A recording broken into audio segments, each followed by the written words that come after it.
Captura de naves espaciales, abducciones, encuentros del tercer tipo y un sinfín de avistamientos de ovnis son unos de los cuantos casos que uno puede encontrar aquí en Latinoamérica, porque mayormente la ufología moderna está centrada en Estados Unidos.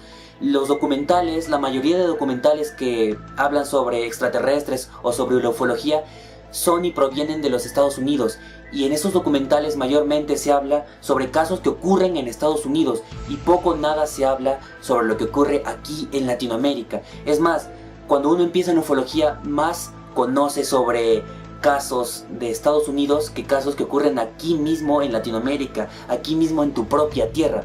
Por eso es que el día de hoy estoy aquí para hablarles y comentarles un poco sobre 3 casos ufológicos ocurridos aquí en Latinoamérica. Pero antes de comenzar con los casos, quiero aclarar que lo que vas a ver aquí en este video son solamente resúmenes. Vamos a hablar sobre lo más básico sobre estos casos, porque uno de estos casos nos daría para un solo video, pero no, vamos a comentar brevemente sobre estos 3 casos.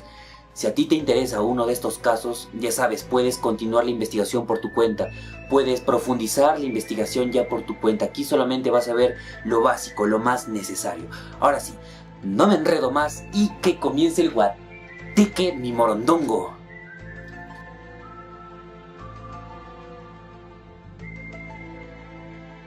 El caso Varginha nos habla sobre el avistamiento y captura de 2 entidades extraterrestres por parte de los militares y los bomberos el 20 de enero de 1996. Este caso tuvo decenas de testigos, de entre personal militar y personas civiles. Este caso comienza con los reportes de muchas personas que aseguraban haber visto objetos voladores no identificados en el cielo, de entre la 1 de la mañana y las 5 de la mañana. Pero no es hasta las 8 de la mañana que los bomberos reciben una llamada anónima donde se reportaba el avistamiento de una criatura extraña en uno de los parques cercanos. Y como era de esperarse, los bomberos esperaban encontrarse con un animal salvaje, así que llevaron jaulas, llevaron redes y todo ese tipo de cosas para capturar a un animal, ¿no? Cuando llegaron al lugar y empezaron a buscar a este animal o a esta criatura, se llevaron la sorpresa de su vida, porque se encontraron con una criatura bípeda, humanoide, de entre aproximadamente 1 metro a 1,50 m, y apegada a la descripción de estas personas y a los bomberos, tenía unos ojos rojos grandes, no tenía nariz, una pequeña línea como boca, no tenía ombligo, tenía 3 dedos, además tenía un color de piel marronesco y era brilloso, como si tuviera algo encima, como si estuviera viscoso o pegajoso. Esta criatura no puso resistencia, ya que cuando los bomberos llegaron, la capturaron con mucha facilidad, ni siquiera trató de huir ni nada por el estilo. Ese mismo momento fue avisado el comandante Sergio Coelho Lima, quien al enterarse de este incidente mandó inmediatamente por la criatura para que llegara a sus instalaciones. Pero esto hubiera quedado ahí si no fuera porque ese mismo día, pero en la tarde aproximadamente a las 3 o 3:30 de la tarde, las hermanas Liliana y Valquiria Silva, además de la amiga Katy Andrade, estaban caminando por el parque cuando vieron a una criatura similar a la reportada en la mañana, que tenía unos ojos grandes, tenía un color marronesco y brillante, además de unas 3 protuberancias en la cabeza, al igual que la criatura en la mañana, unas 3 protuberancias muy extrañas. Estaba en posición fetal, estaba como herida, parecía la criatura que estaba herida. Cuando se acercaron, la criatura los miró, y entonces ellas se asustaron y corrieron a avisarle a la mamá de las hermanas, y ahí mismo se enteraron uno de los cuantos pobladores. Esos pobladores, las hermanas y unas cuantas personas más se fueron a ver y no encontraron absolutamente nada, solamente unas cuantas huellas y un fuerte olor a azufre. Para entonces, esta segunda criatura ya había sido capturada por el ejército. Algunos dicen que, bueno, según el reporte dicen que estas 2 criaturas fueron llevadas a los hospitales, distintos, y fueron analizadas. Estas criaturas para entonces ya habían muerto, estaban como que heridas, ya habían muerto y se le estaban practicando una serie de, como una autopsia donde se le estaba revisando, y se confirmó que tenían 3 dedos, unas 3 protuberancias en la cabeza, ojos rojos, un color marronesco, no tenían ombligo, no tenían aparato reproductor, unas criaturas muy extrañas.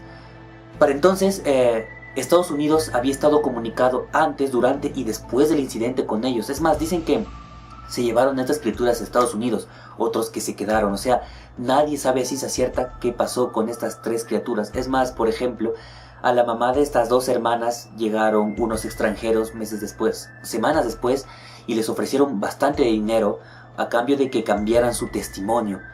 En realidad fue todo un conflicto, pero de lo que sí estamos seguros es de que algo ocurrió en ese lugar, algo muy extraño que al final no sabemos a ciencia cierta qué pasó con estas criaturas, qué eran, qué hacían ahí y hacia dónde fueron a parar.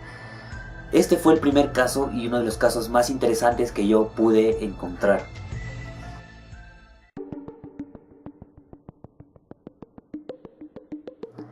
Caso La Joya, Perú, 1980.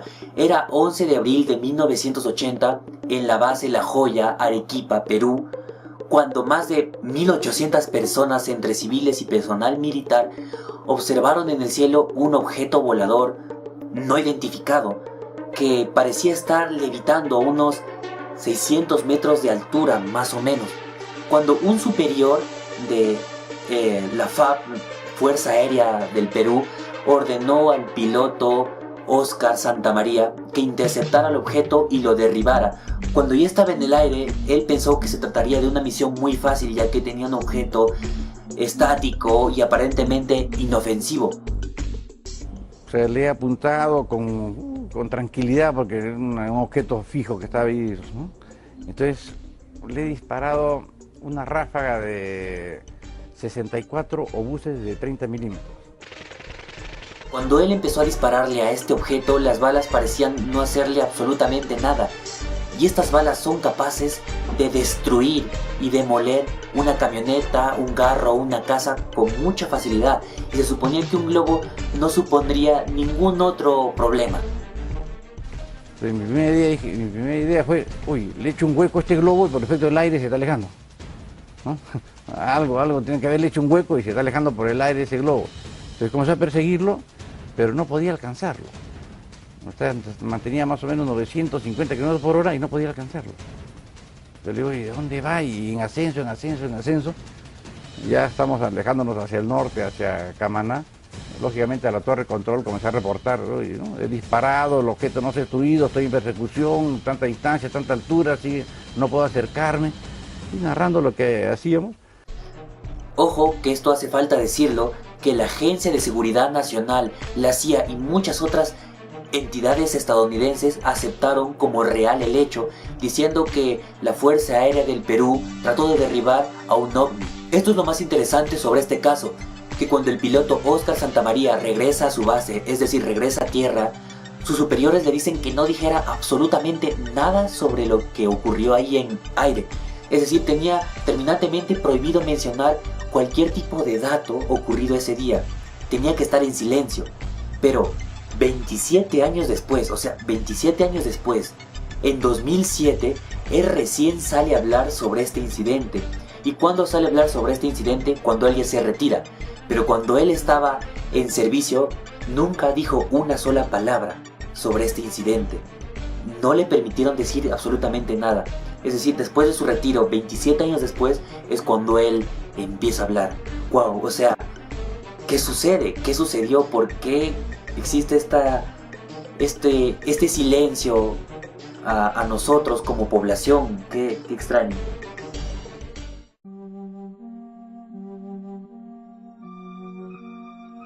Por último, tenemos el caso Niterói, el año 1966, donde se encuentran a 2 personas muertas de entre 34 y 32 años en el morro de Niterói, en Brasil. Estos identificados como José Viana y Manuel Pereira, ambos eran técnicos de electricidad. ¿Y qué ocurre en este incidente? Bueno, se los encuentra a estas 2 personas muertas y cuando llega la policía rápidamente supone que pudo haberse tratado de un asesinato o tal vez de un robo. Pero estas personas se encontraban con todas sus pertenencias, es decir, tenían su billetera, tenían dinero, tenían su reloj, tenían toda su ropa. Pero entonces, si no se trataba de un robo, podía haberse tratado de un asesinato, dijo la policía. Pero no había ningún tipo de signo de violencia, es decir, no había signos de sangre, de disparo, de ahorcamiento. Y así se siguieron probando posibles respuestas para concluir y finalizar este caso, pero no. Se seguían y se seguían buscando posibles respuestas. Hasta se barajó la posibilidad de que se tratara de infarto, pero después se descartó esa posibilidad porque no podría haberse dado 2 infartos de manera simultánea y en ese mismo lugar. Lo más extraño es que en sus pertenencias se encontró unos lentes de plomo hechos de manera casera, además de un cuaderno donde se tenía escritas unas figuras muy extrañas que no se sabía qué era. En fin, la policía continuaba y continuaba buscando de resolver este caso, pero no había absolutamente ningún tipo de solución o respuesta. Es más, pensaban que este asesinato pudo haberse tratado de un sacrificio, suicidio, pero algún tipo de secta, pero nada, no se encontraba absolutamente nada. Hasta que aparece el reporte de una señora que reporta un ovni, un objeto volador no identificado, de un color anaranjado brillante, y que de ese mismo objeto salía un rayo o una luz de color azul que apuntaba directamente a este morro de Vitem. Este objeto estuvo aproximadamente unos 4 minutos ahí, hasta que poco a poco, según el relato de esta señora, se fue desapareciendo. Nosotros sabemos por la autopsia la hora de la muerte de estas 2 personas, y coincide con el avistamiento y reporte de esta señora, y además el reporte de otras personas que vieron al mismo objeto en ese mismo lugar. Además, lo más extraño y que vincula más a este caso con el fenómeno ovni es que en esa libreta donde se encontraban estas figuras extrañas decía un mensaje donde decía 16:30, hora de tomar las píldoras, 18:30, contacto. Esto convirtió el caso aún en algo muchísimo más extraño, que hasta el momento no se ha dado algún tipo de respuesta. No se sabe a ciencia cierta qué pasó ese día. Existen muchos tipos de teorías y ya hace falta profundizar más en este caso, pero tal vez lo haremos en otro video.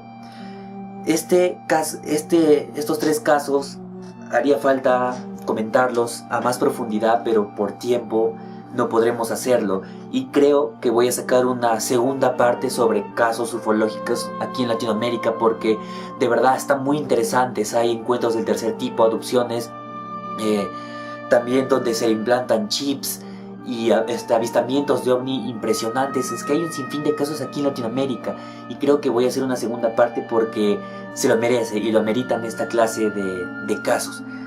Espero que este video les haya gustado tanto como a mí me ha gustado hacerlo, y más adelante no sé si traeré esta parte, pero sí me interesa mucho. En fin, espero que este video les haya gustado y nos vemos a la próxima.